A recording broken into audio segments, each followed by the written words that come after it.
All right, so today is day 2. Before we move on, just before this webinar, somebody dropped this in the Heroes group, and I felt we should discuss it.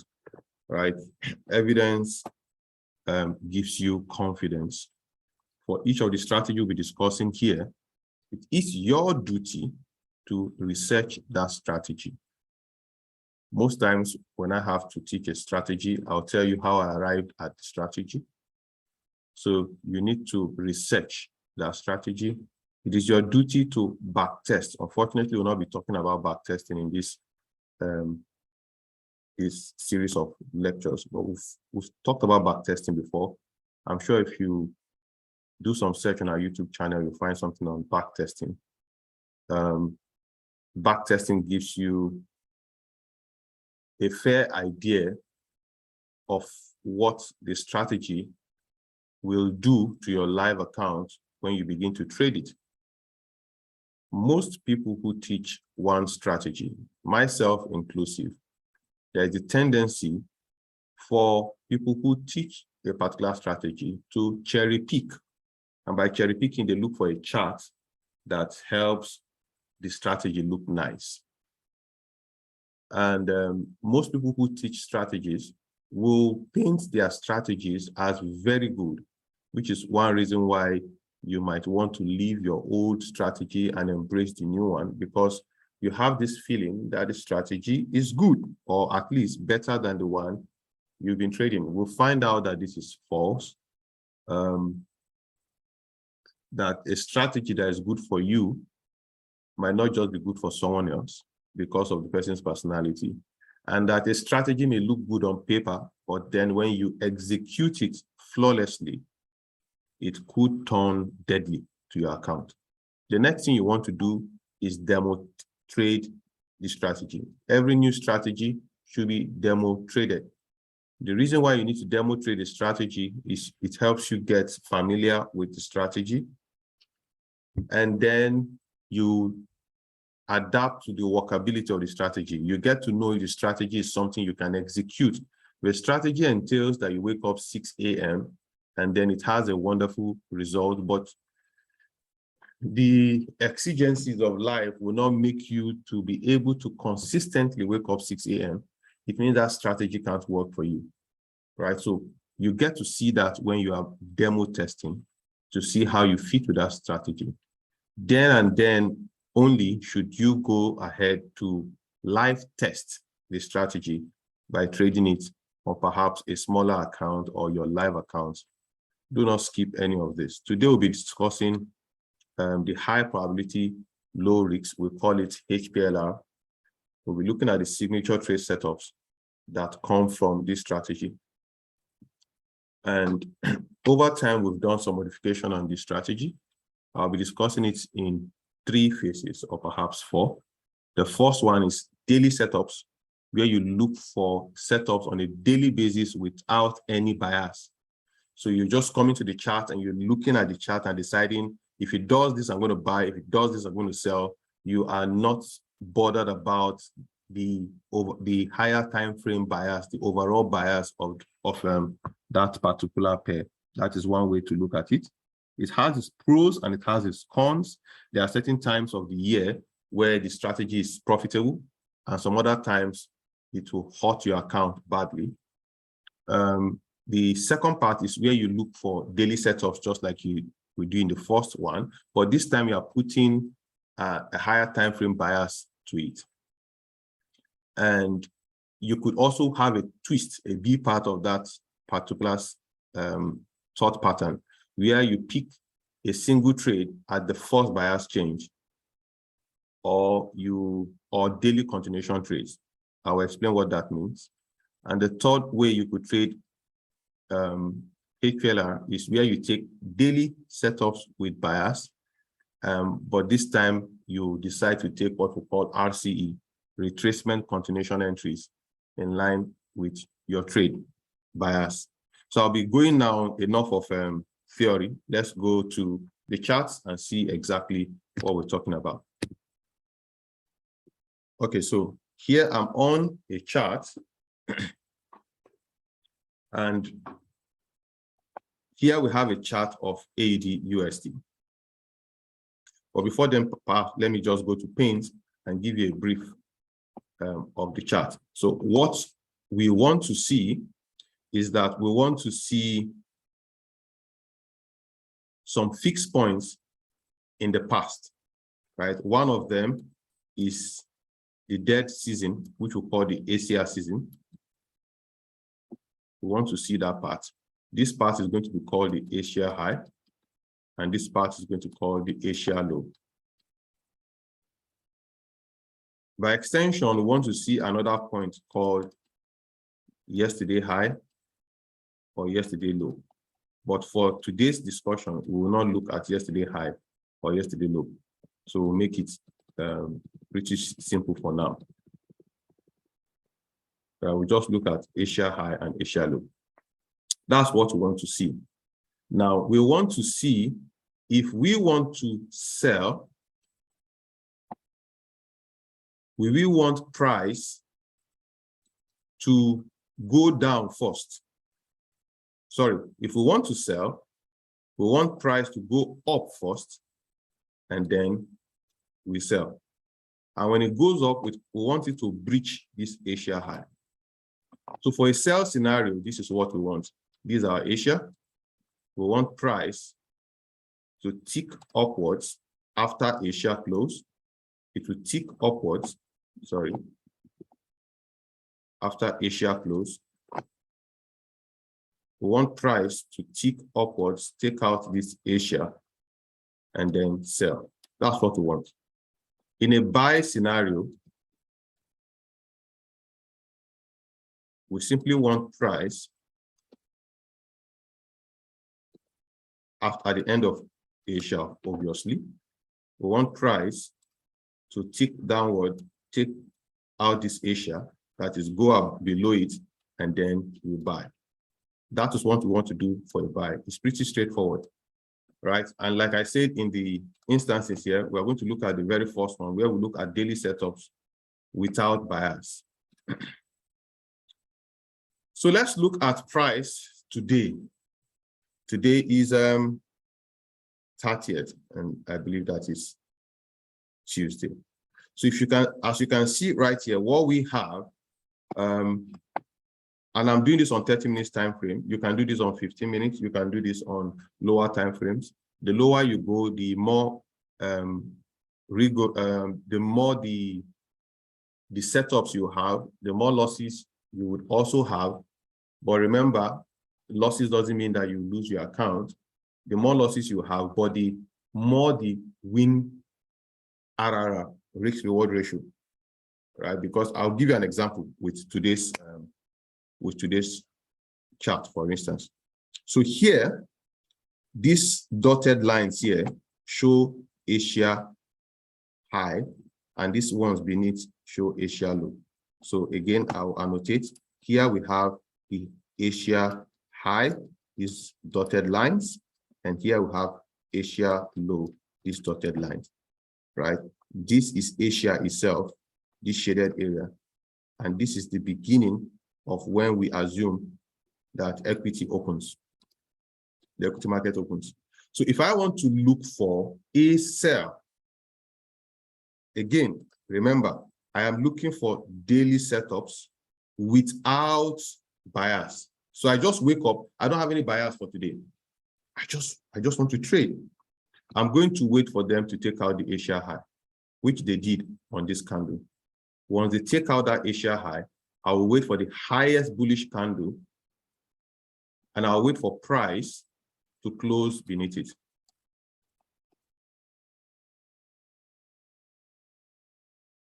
Let's use.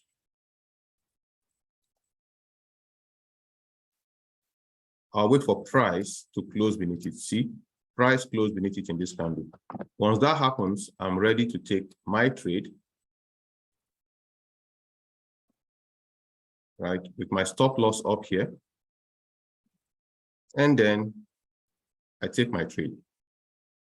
If you use what I explained yesterday about twin trading, if you intend to risk 1% of your account, you enter 2 trades of 0.5% each. Once it gets to TP1, the first trade closes, and then you would have closed 0.5%. By the way, with this fib alignment, from stop loss to entry is basically equidistant from entry to TP1, and also equidistant from TP1 to TP2, like that. So it means if one trade hits stop loss and you lose $5, if you come to TP1, you make $5 too, right? That's what I mean by equidistance. It's the same in number of pips. Sorry, take this one's out. Right, so once it hits TP1, the first trade closes, it hits TP3, the second trade closes, right? You've done a 1:2, right? Let's do the math again for those who are new to this concept. So you were planning to reach 1%. Let's make it 2%. You're trying to reach 2% of your account, right? And 2% of your account will mean $20. So you take trade A and trade B. If trade A hits stop loss, that will be minus $10. If trade B hits stop loss, that will be minus $10. If A comes to TP1, that will be plus $10. B2 also be plus $10. But you close A automatically. So you've harvested $10. You have B left. By the time B comes to TP3, it should have given you how much? $30. So if you add your $30 to the $10 you harvested, you've just made $40, but you reached $20. So your risk reward ratio is 1:2. I hope you get that. If you don't, just watch the recording again. Now there is a concept that I'm going to add to this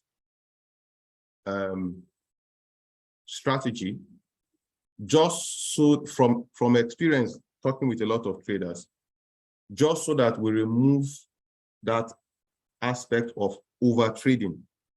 Some people believe that over trading simply means taking too many trades. But yes, that is true in some sense. But over trading, as I tend to use it here, means being on the chart for so long that it consumes the whole of your time and you don't make anything meaningful out of your life other than sitting in front of the chart. So here we're going to have some color delineations down there. The blue color down there shows the Asia section. The red shows the London kill zone, and the green shows the New York kill zone. So any setup that comes up after this green bar, we are not interested again. It is expected that around that time, which sums up to about 16:30, 4:30, that could mean different time depending on our own time. Let me explain what I mean. Right now here, you can see that we are at around 22:30. And if you look at my clock down here on my PC, is 8:30. And MT4 is telling me that it is 10:30. So MT4 is 2 hours ahead. So if I come here and I say 4:30, I'm simply saying once it's around, what time would that be? 2:30 or thereabout. I know if I should be taking a trade or not. I mean, if the trade setup doesn't come up, I'm done. I just move on, right? The reason is for workability. The reason is for workability. There are several people who say they are traders and they just sit day in, day out, moping at their phones, and they never take any money out. Whatever money they make in the morning, they lose it in the evening. Right? So go do something else with your life. So this is today. Let's look at yesterday. Oh, so yesterday we have this. Again, no bias. Price took out the low of Asia. Again, the lowest bearish candle. Price closed above it here. So there we have our entry again. right? Here we have our entry again.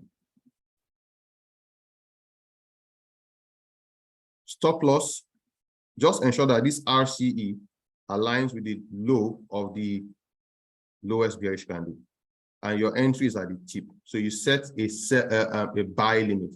Price went, price came back, picked you. TP1, first trade closes. TP3, next trade closes.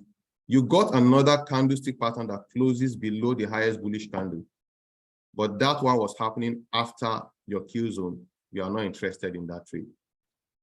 If it happened within your kill zone, you would have taken the trade also, and then you let the market decide who's going to win, right? I mentioned that we're doing this without bias. So if we're to mark this out, I can come here and say, let's insert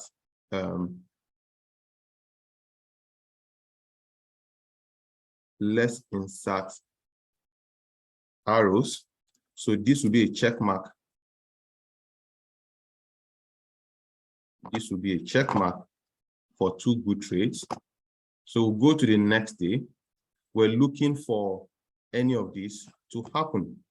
Again, as you can see, this candle came below the Asia. We assume that Asia has been taken. I have some friends who prefer that the candle should close below the Asia. In that case, they wouldn't be taking this trade at all. But if you are one of those who say, look, this is 30 minutes, a week suffices for me, then the lowest bearish candle would have been this. Right, that's the lowest bearish candle.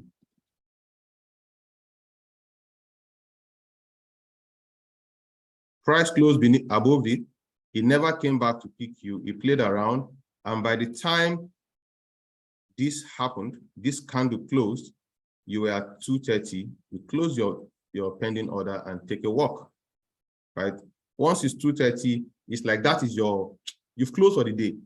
You pretty much take a walk. That's based on this first method I'm explaining, right? Remember I mentioned there are about 3 methods. I'm trying to give you 2 methods. The idea of closing at 230 doesn't necessarily make it more profitable. It doesn't necessarily make it more profitable.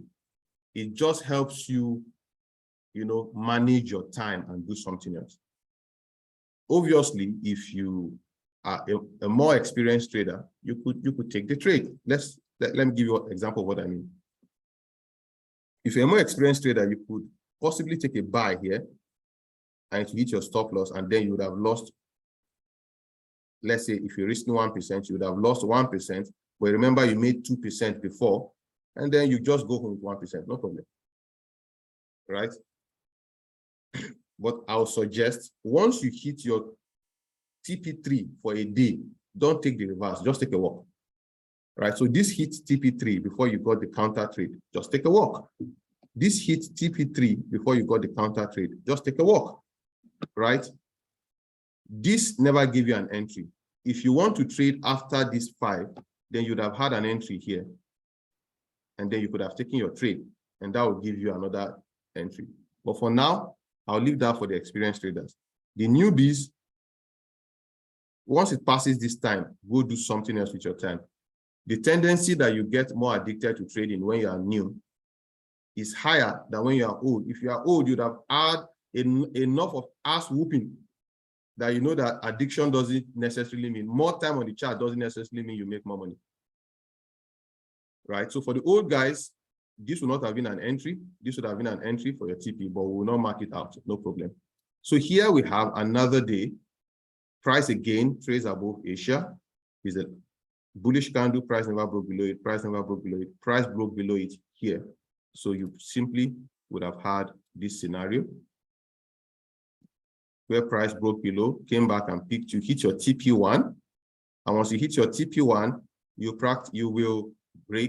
will close the first trade. Then it kept dancing, right? And eventually came the next day to hit your SL. So what does that mean? You made $10 and you came back and lost $10 plus swap, spread, whatever. At the end of the day, it's still balanced to 0. If you do your back test, which was one of the things we mentioned here, you will decide on your own based on your back test result and data. If we have the luxury of time, I might explain how to analyze the data before the end of these 5 days. You could decide to say once is 2:30 and I've not hit my TP3, I will take whatever profits I have and take a walk. But again, you don't decide that haphazardly, you look at data. So for this, it is more or less like we had a break even, right? We had break even here, no shape for that. Wow, we love trading view. So here again, price came, danced around, took out your Asia low, gave you your lowest bearish candle and price closed above it.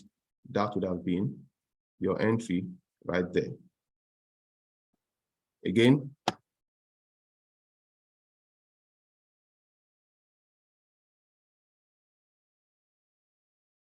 let's check if it falls within our time zone. Yeah, it just about missed out on your time zone. So for those of you who are new, forget about this trade. Go take a walk. Nothing happened today. Go enjoy yourself with something else. For the old guys, yes, you would have gotten a trade that would have hit your TP1 and all of that. So I'll take this as a no trade day. Here we have another one where price again came for your Asia low, and then it took it out. Then you had a close above.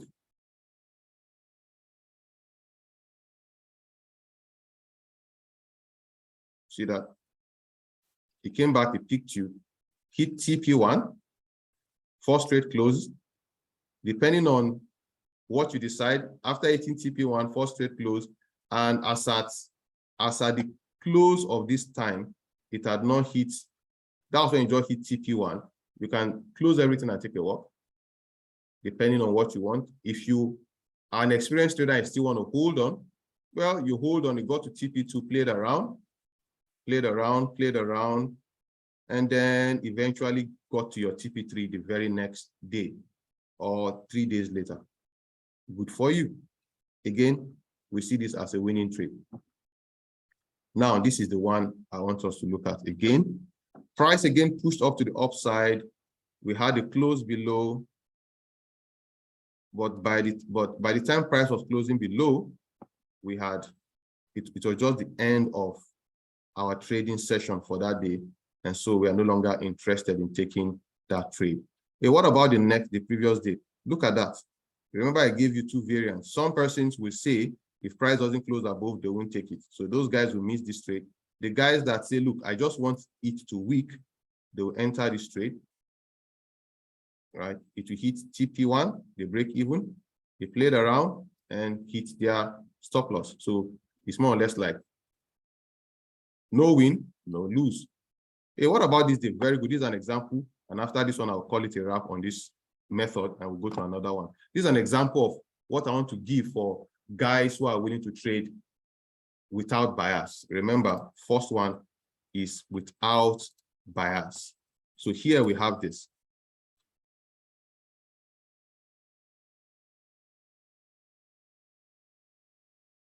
Right? It closed above.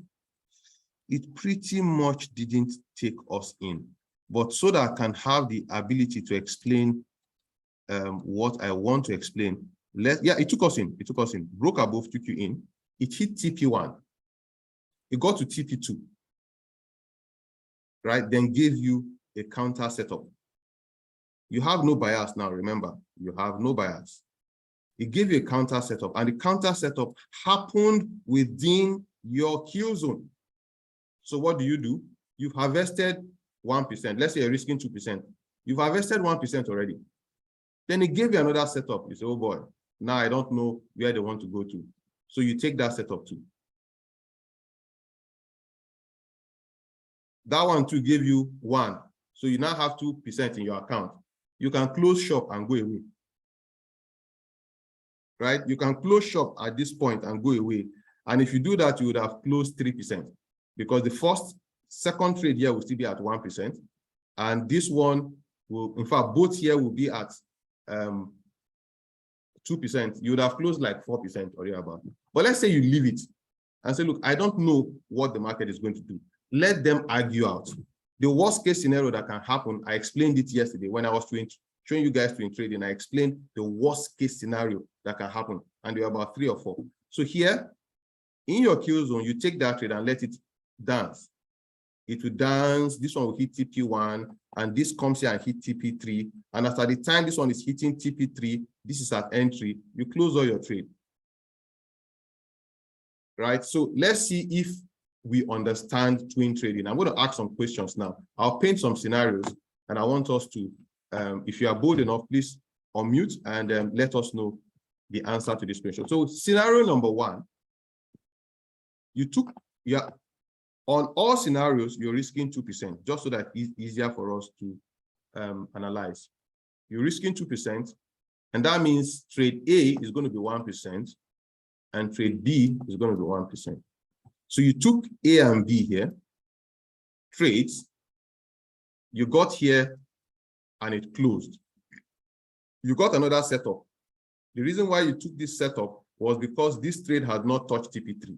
If it has touched TP3, nothing concerns you that day, you take a walk. But it hadn't touched TP3. So you got another setup in the opposing direction. So you take it.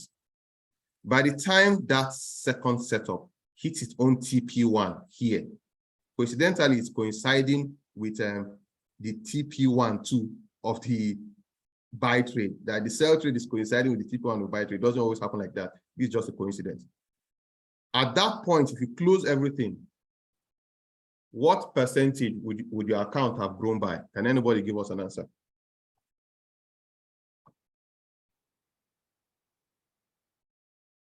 By how many percent would your account have grown? If you close everything, this one has given you TP1 and this gave you TP1, and you close it and take a walk.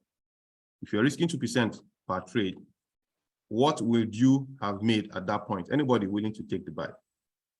Yeah, Arome, please go ahead. Unmute yourself. Good evening, sir. Yep. Good evening. 4%, sir. 4%, exactly. Right? Because these two will be at 2%, and these two will be at 2%. If you let it run, and then the sell trade hits TP3 somewhere around here, and then you close everything at about that time, do you have an idea of the approximate amount you would have made?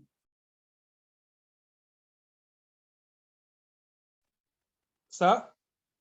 If you allowed this sell trade to hit TP3 before closing everything, do you have an idea of how much your account would have grown by? 6%. Yeah, let's check it. This first one would have given you 1%. Right? Yes. And then you didn't close it. It will come, the second trade will come back almost towards entry. So let's assume it closed around entry. So you would have made 1% from trade A. Then trade B, the second batch of trades, trade C, we hit 1%, so you have 1% again. And trade D will come all the way to this point, and that will give you how many percent? 3%. 2%. 3%. And therefore, yes, in total, you would have made 5%. 5%. Yep. That's because you are risking 2%, guys. I don't risk 2%. I never risk 2%. For no reason will I risk 2%. Let's look at this scenario. It picked up but never closed above any of your bullish candle, and time lapsed and you're no longer interested. So guys, I'll stop here because of time. This is the very first method. Go do your back test. Go get comfortable with it. Again, I'm going to tell you guys, you will have back-to-back losses that will scare you. But if your risk management is correct, you'll make money. Second one, you have daily setups.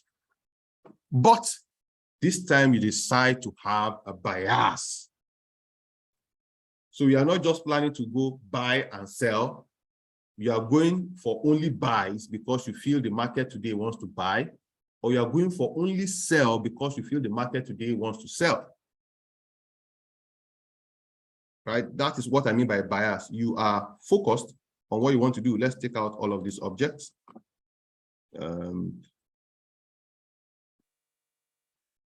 let's, okay, delete them all. Okay.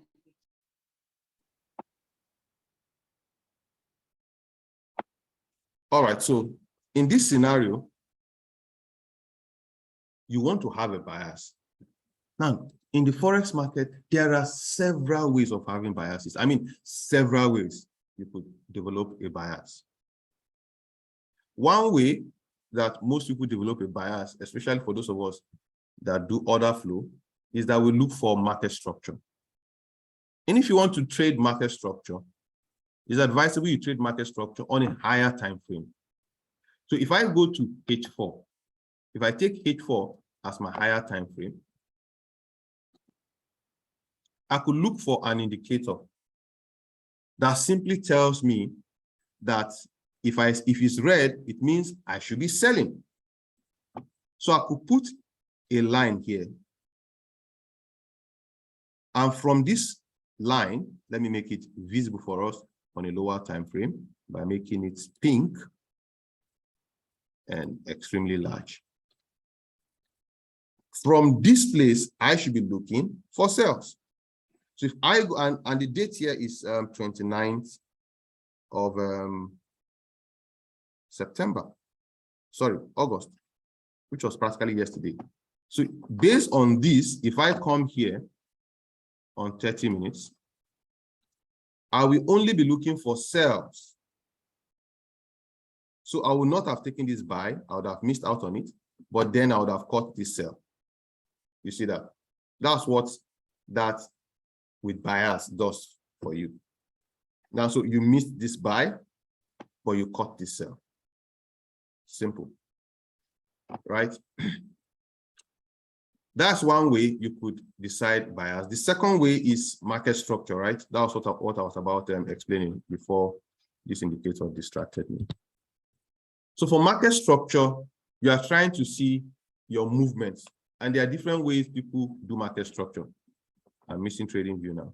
So of course, you know, you have push up, push down, push up, push down. You say this is the market structure here is bullish. Then eventually, rather than creating a higher high, it came down and broke. You now say the market structure has been broken, and then you are now bearish. If you are bearish, you anticipate that price will make a sell when price returns to this breaker block, or when price returns to this originating block, right? So yes, anticipating price to come back here for you to sell, or to come back here for you to sell. That's what you're anticipating. If you want to use Hplr concept, you will note these breaker blocks or your originating blocks as points or areas of interest. You note them as your areas of interest. Inside your areas of interest, your points of interest still remains your Asia high in a case for a sell, or Asia low in case of for a buy. These are called points of interest. So have area of interest, which is a zone, and a point of interest, which is a price. By the way, if you go down to lower time frame, like 30 minutes, you'll notice that your Asia low is a point. It's just a particular price, right? Like on my screen right now, that price is 0.69710, right? That is a point. Whereas the zone can be the whole of this gray area, and that takes more than 2 points, right? Several points in between. So if I come back again to H4, and I'm looking for something to tell me if I am bullish or bearish, you will see this bearish candle, right, is the last low before this high was created. So you had a push up like this. Then it came down a little again. Then it gave you another push to the upside. You see that?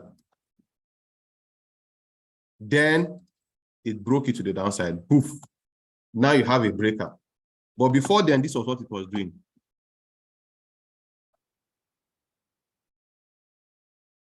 You see that? So practically what you were having before, you had something like this. Then boom, it broke it. Now you have your breaker block here and your originating block there.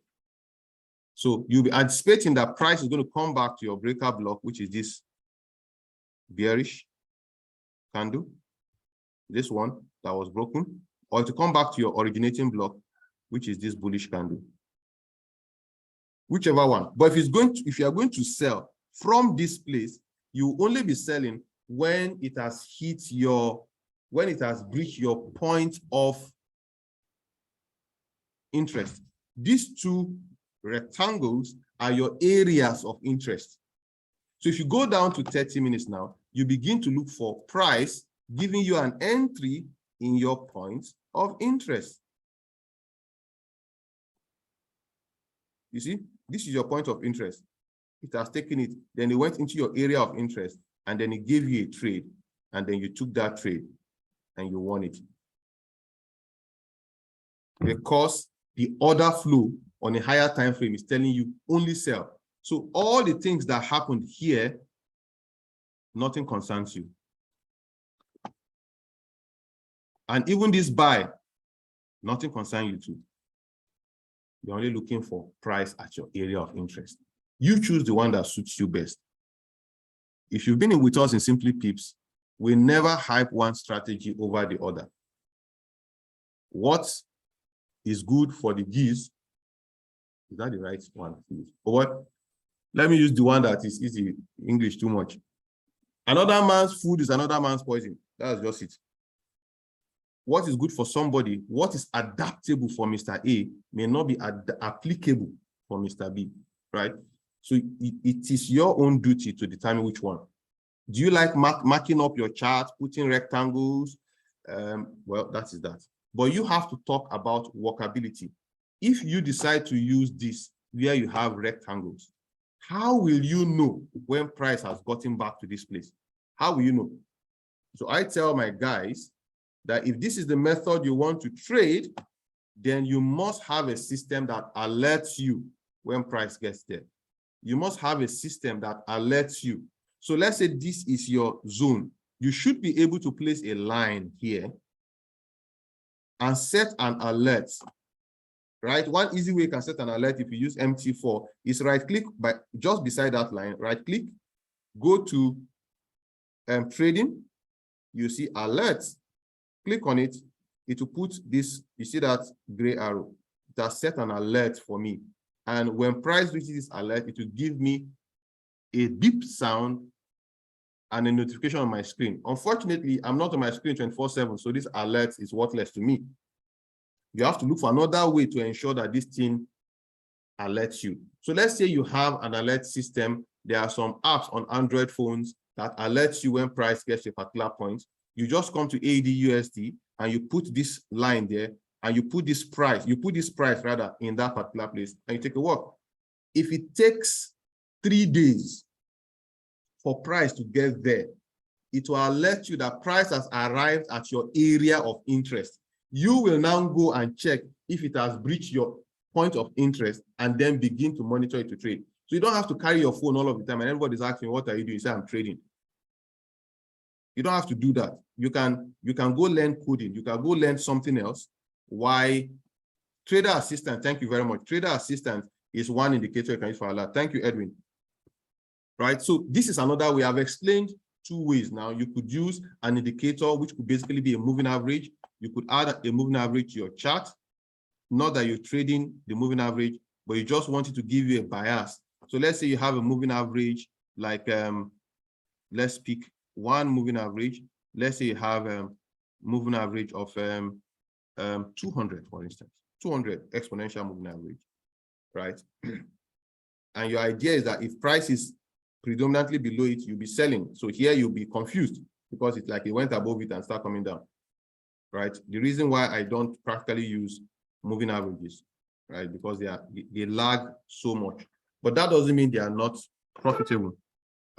So that is one way you can do that. So you see, what we just explained now is daily setup with bias, right?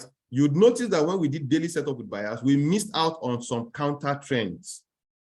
We missed out on some counter trends. When we started out Hplr, it's because we noticed that even the counter trends usually would happen after Asia low has been taken for a buy, even if the bias is actually a sell. So if you find a way of mixing the two together, you oftentimes put the market in a bracket that whatever the market does, it has to give you something. Now, another way you can do it is that is the B part. You can trade daily setups with buyers, and you take only the first bias. You take only one trade at first bias change. I'll give you an example with that. Let me see something that can help us grab that. Right, so I'm going to take out all of these objects again, so we'll have a clean chart.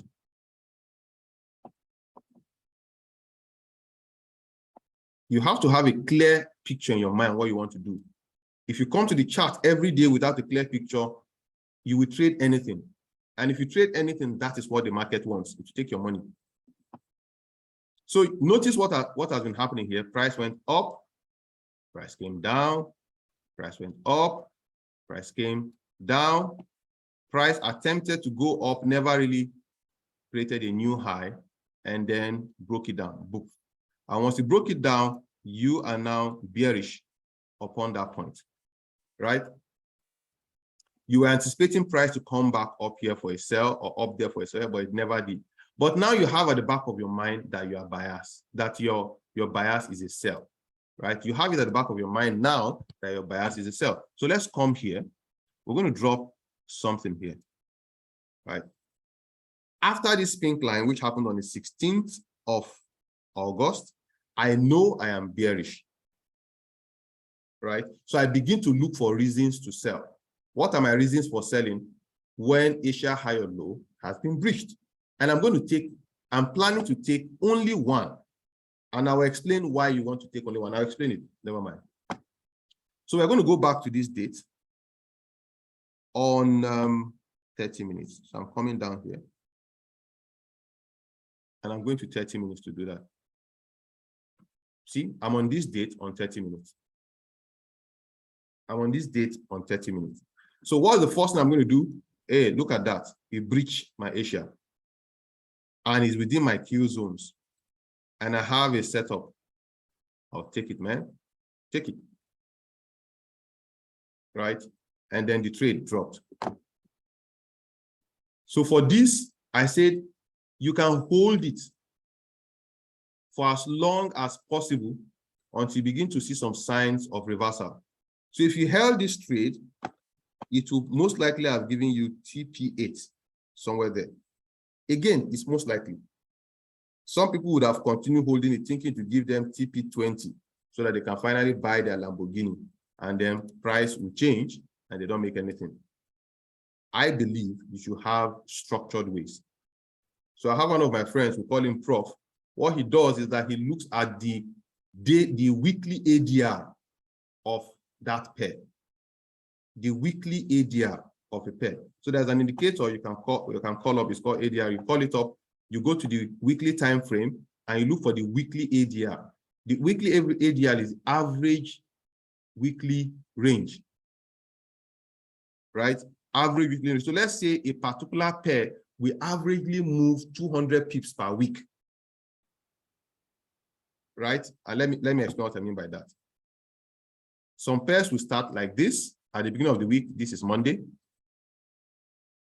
Then by Thursday or Wednesday, they will peak and then they will make a reversal and stop somewhere here. The weekly range is the distance from this point to this point. That's the distance. So you can decide, okay, what is the weekly range for AUD/USD? Once you enter at that point, you go for maybe TP2, or you divide this weekly range into two. Once you get to the first half, you close the first trade. Then you try to hold the second one to the weekly range after breaking even. So let's say your weekly range takes you to TP8, for instance. When you get to TP4, you close the first trade. At TP4, if you are risking 2%, you would have been 8% up. Am I right? If you're risking 2%, this will be 2, 4, 6, 8. You close your 4%. And now bring your stop loss to entry. So that if it pulls back at least at all, 9 back pass, you chop your 4. If it gets to 8, you chop your whatever it is, right? Now, notice what I said. You are doing first single trade at first bias change. Once that bias change, you just take only one single trade and you sit down there, right? The second way people usually do it is that you grid trade. Please, grid, G-R-I-D, not double-E. Now, the challenge with that grid trade is that you could get so excited that you don't know when to stop. So look at the grid trade. The grid trade, you got this sell, you sold. You got this sell. Remember, we took this trade earlier. You sold. You got this one again, you sold. You got this one again, you sold. You get that. That's how you just continue doing, right? You'll be making the money every day. This is another way you can do it. Or you just enter that trade one time and let it move to where it wants to move to. Decide which one you want. Now, let me give you the pros and cons. The cons for trading it every day is that when the trend eventually changes, you eat some losses, right? Because the trend will just, it could give you a bias and to just change. Number two, the longer the trend is, your propensity to make 3R will degenerate. The propensity to make 3R will degenerate. That is, the propensity for you to hit 3R will reduce. So if you take this trade here now, this is the highest bullish candle. You got in and took a trade. You will discover that it never got close to, it didn't even get to TP1. Talk less of TP3, right? Again, you come here and you decide to take this trade. It never got to TP1. Well, it touched TP1, but it wouldn't have taken you out before even getting to TP3. So on these days, you will lose. And then those losses will eat into the winners you already had before. Right? So, strategy. Remember what we said. Before you begin to trade anything, don't say, this guy did it, the thing is good. Everybody wants to sell an indicator to you. Everybody wants to sell a strategy to you. Number one, do your research. Look at it very well. I've been trading Hplr for like 3 years, but there's practically no 6 months that I don't tweak something, because when I go back to my trade plan, I notice a pattern. I said, this pattern is like, this is the thing taking money away from me. Then you tweak it a little. Then you go back again. But you don't just change the whole strategy. No, the strategy works. It's trading off discounts and premiums, right? Then you back test it. After you tweak it, you go and back test it. Then you demo test it again to put your emotions in check. Then finally you go live. So it is your own duty. I'm just going to expose you guys to the strategy. It does work.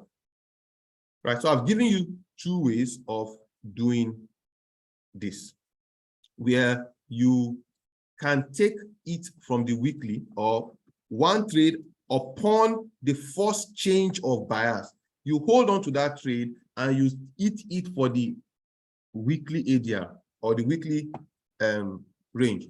The con side for the weekly range is that because you are waiting for half of the weekly range, there are times that the half of the weekly range will mean that you are coming to TP4, and price may not get to TP4 before it makes a U-turn. Yeah, and if you were trading in the old way I mentioned, where you have TP1, then you close at TP3, you would have made money. But now it got to it got to TP3, didn't get to TP4, and then made a U-turn and took you out in your SF, and then you lose. Whichever one you choose, whether upon first bias or you want to be taking it every day, you are going to lose money some days. But you definitely make money if you stick to it without modifying it haphazardly, without genuine reason. Right? The last one we're supposed to take is RCE, but permit me to skip this for today. I might do a video on my own and drop it on RC. I guess I'm a bit tired today. So I'll be stopping this recording right here, hoping that you guys got something you could go play around with and see if you can increase your chance of winning. For those in the Heroes group, I'll be, when we meet on Thursday and Friday, we'll be discussing this particular template. You can see those blue lines. We'll be discussing them. Right, we're going to use our trend determinants. You see that this is a trend. That trend, when we got that breakout, whatever we want to call it, this is how we're going to be entering our trades, right?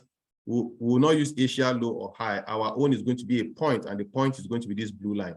If once price trades above the blue line, we'll wait for it to give us swing high, 3 candle formation, we'll sell. Swing high, 3 candle formation, sell. Swing high, 3 candle formation, sell. The first time we lost it, we went back again, 3 candle formation, sell. 3 candle formation, sell. 3 candle formation, sell until the bias changes. That's what we're doing. Somebody said, can I give another example on the daily setup bias? Let me pause this recording because it's just get too long.